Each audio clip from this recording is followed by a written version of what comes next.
What you're about to see is a matter of human record. Explain it, we cannot. Disprove it, we cannot. We simply invite you to explore with us the amazing world of the unknown, to take that one step beyond.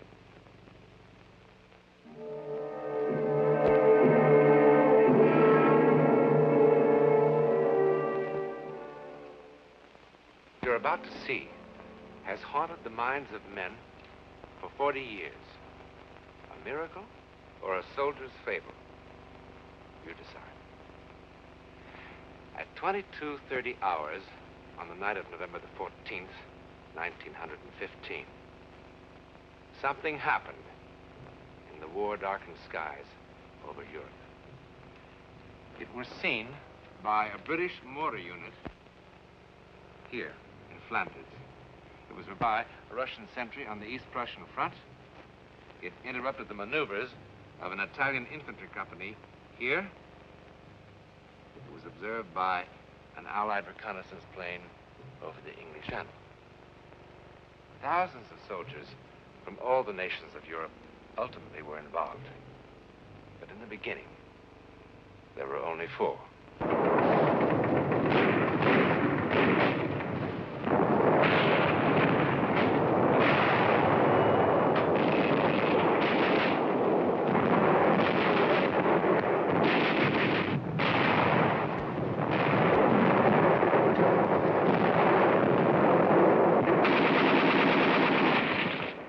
4 French soldiers, an unimportant patrol on a trivial mission, set out on this gloomy November night in 1915 to attack a minor mortar position, kill a few enemy soldiers, and return to its lines. Indeed, a modest beginning for what is now just seconds away.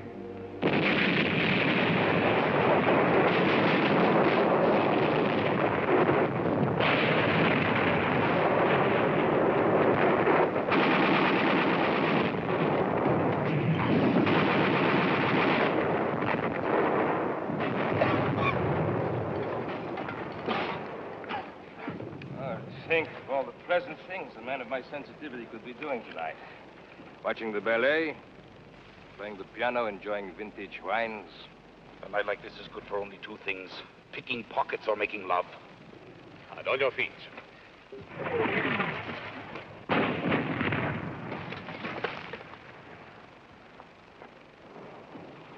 On your stomach, on your feet, on your stomach, on your feet. Oh, what an unpleasant war. Those flares, do they mean they've seen us? Probably. What will happen? If they kill enough of us, the next ration of schnapps. If we kill enough of them, perhaps they let us take a bath.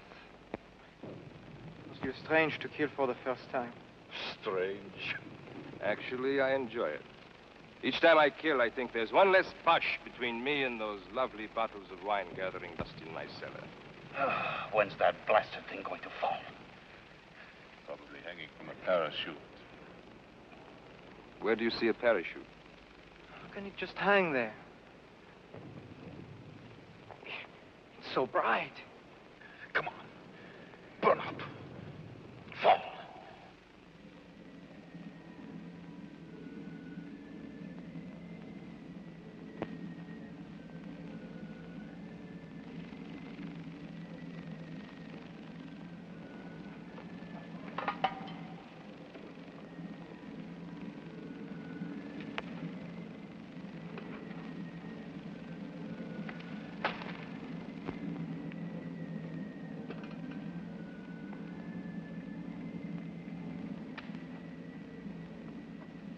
Get down, you fool. Get down, you'll get your heads blown off. Come back here. Come back, pick up your guns. Come back here. What are you running from? It is only a dirty bush. Think it is just a flare.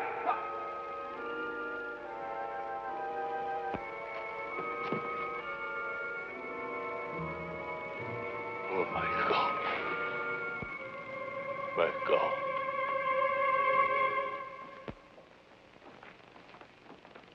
On your feet. On your feet, you up. At ease, as you... No need for formality. I'm Captain Tremaine of the Adjutant General's office. I've been appointed to defend you at your court-martial tomorrow. Tomorrow? What's the big hurry? It's the cooks they should court. They're poisoning the whole army. I don't know why they chose me. My practice was civil law. What do I know about a mess like this? It's reassuring to know that our defense is in such good hands. But there's not much of a defense, soldier. Obvious what happened. The charges say it all. Cowardice in the face of the enemy. Cowardice! It wasn't that at all. Quiet. Show respect. But I wasn't afraid. I mean, I was at first, but it wasn't that. Do you know who the prosecutor is? Major Lamar of the High Command, that's all. I've just been a captain for the last 2.5 weeks. I don't suppose the captain would be demoted if he should lose his case. Oh, don't worry about that. He'll lose all right. It's bang, bang, bang for us. Well, how can I win? It's all here in black and white. At a time when the Boche are defeating us everywhere, Lamar will eat me up alive. Well, I'll do the best I can. But you'll have to be absolutely honest with me. No need to hold back anything. Sergeant Vai, look at this record. I just don't understand it. The Croix de Guerre. What happened? How could a brave man like you run from the enemy? Ask the others. I'm asking you.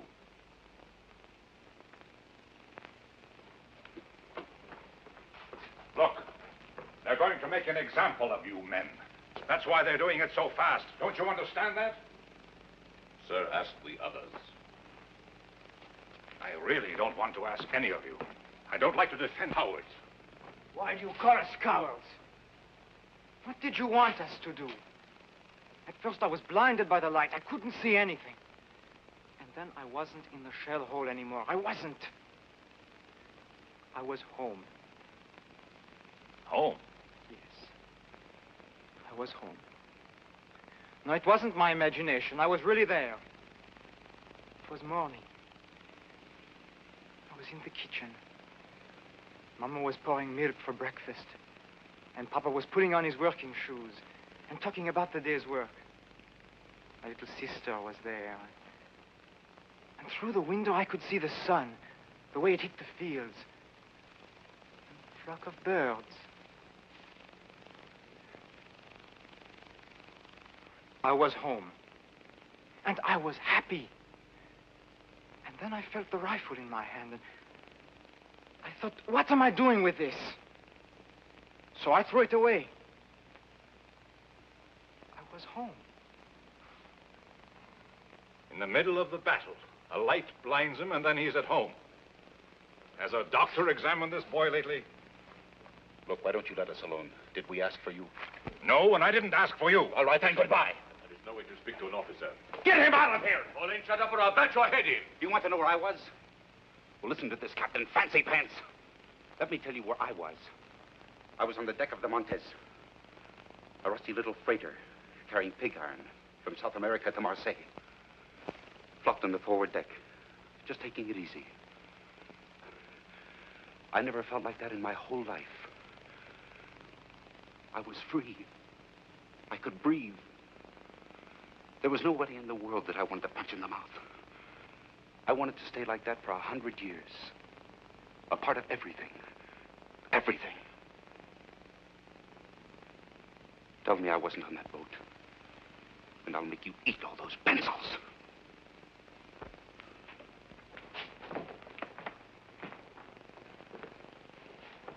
I'm sorry, sir, but what can you expect in today's army? When that flare burst, I really didn't see a thing. Well, that's better. Then why did you run? Somehow the air had changed. It had become soft and warm like a summer's night. In November? Oh, Logic told me it was freezing cold. And yet I felt a warm breeze on my face, and my feet were no longer cold. And the air was suddenly filled with all sorts of remarkable scents. Tangerines, night flowers, dust, the way it settles after it's been watered down. And I think even incense. The kind my aunt used to burn under her favorite saints in church. Feast of odors after the stink of war. I felt an exaltation, a love of life. And the gun in my hand suddenly, well, it suddenly felt obscene.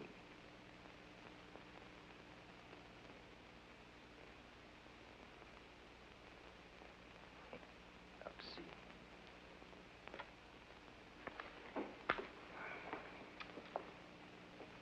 Sergeant, sometimes on a patrol, it's no secret, the men take along a little brandy in their canteens to keep warm. Ha! Now we were all drunk. You're all talking like drunks. Nobody had a drop. What did you see, Sergeant? I'm going to look like the world's biggest fool. I was in the kitchen. Mama was pouring milk. I was on a freighter, carrying pig iron. Like incense my aunt used to burn under her favorite saint. They'll laugh me right out of the courtroom.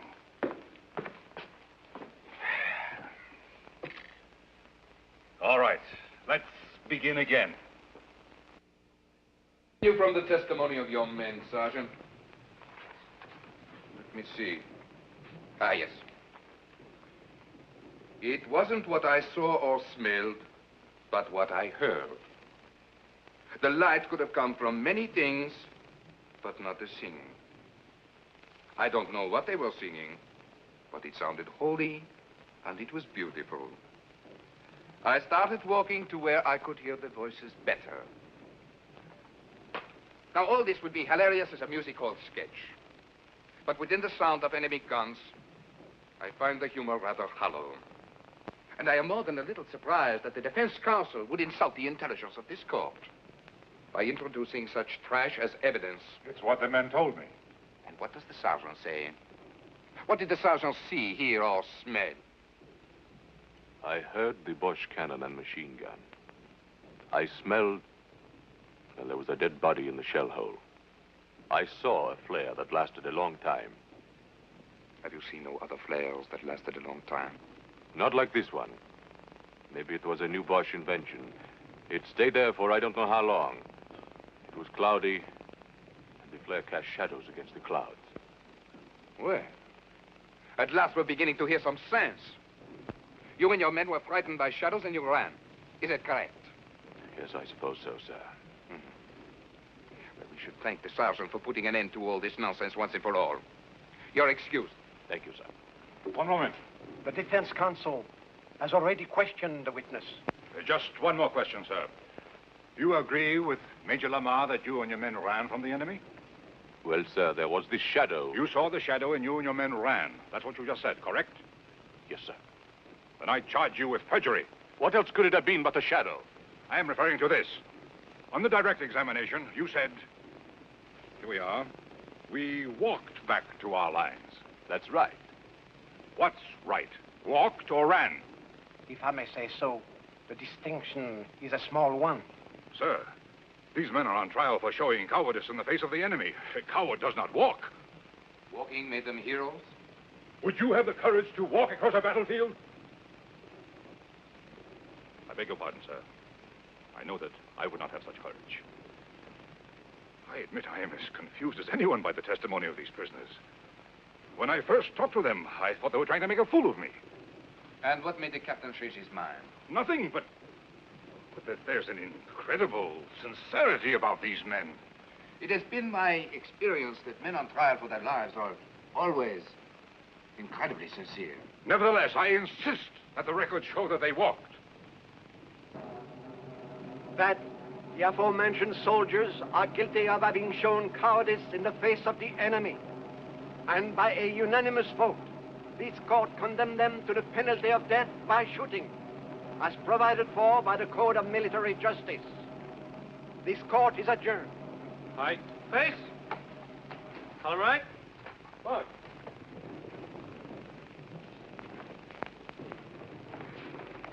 Cheer up, Captain. You did a good job. Better than they deserve. Are you sure that's all it was, sir? All what was? I mean what the sergeant said, that the shadow was caused by a flare. Of course. The rest is rubbish. Be sensible. What else could it have been?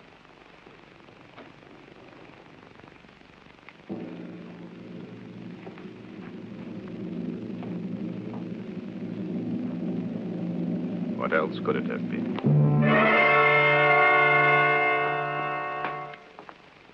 Good morning. Is it? It's difficult for us to tell down here. I'm going to see the commanding general and try to get a stay of execution. You don't sound hopeful. I'll do my best. I think you will. And that's most curious. Why? I'm a lawyer, that's why. When you first came down here, you wanted to spit in our eye. But in the courtroom, and now. And don't tell me you actually believe our outrageous stories. I don't know what I believe. Anyhow, while I'm in town, I could mail your letters if you wish. When do they get rid of us? It's scheduled for 1400 hours. No letters, Sergeant? After 18 years in the Army, I've nobody to write to, sir. Sergeant, is that all it was? Just a shadow? If I told them I saw Noah's Ark passing by, would that have saved us? No, I suppose not. Oh, Captain, you could do me a favor. When you go into town, you could get me a bottle of good cognac. Something really first rate, I mean. I would like to have one last taste of first rate cognac.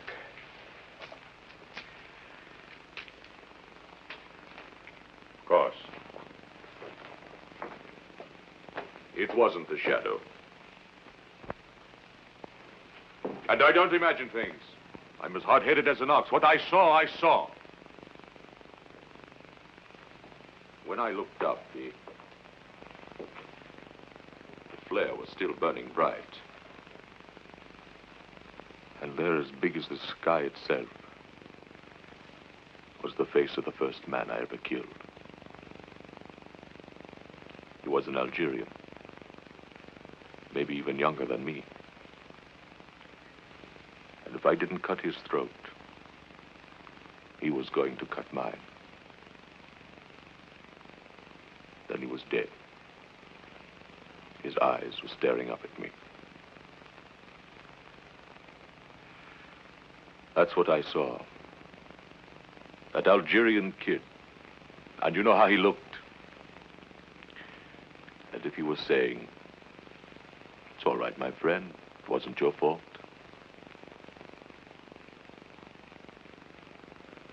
That didn't make me feel any better about it. Well, there I was again with a gun in my hand and a belt of grenades around my neck. And if it wasn't my fault that Algerian kid was dead, well, then whose fault was it? You think I would say something like that in court and let them laugh at me, too?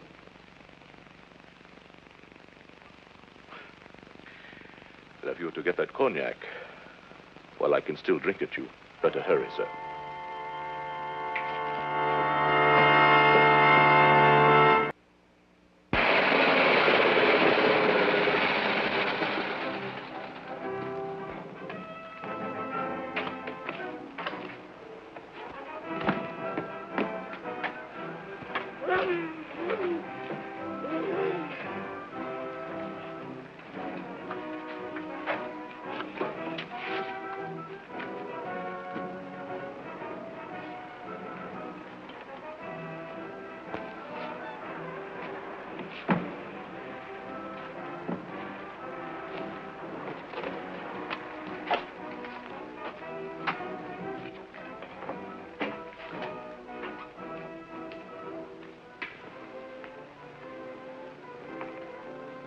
Could the captain spare a cigarette?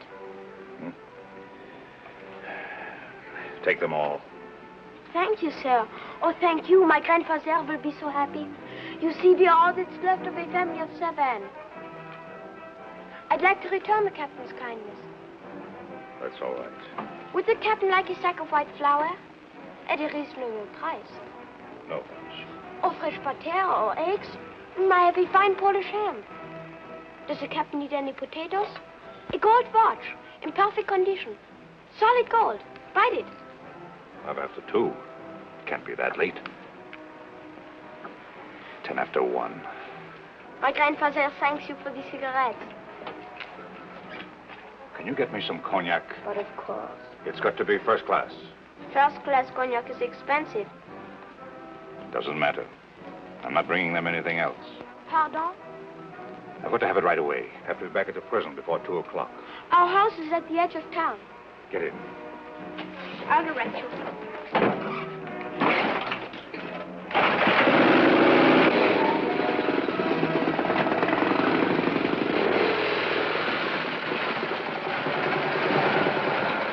The Bosch are just a few kilometers behind those woods. So pretty soon you'll be able to sell them potatoes and ham and butter. I am learning a few German words. It's a difficult language. I'm sure. The cognac is in the cellar. I'll get it.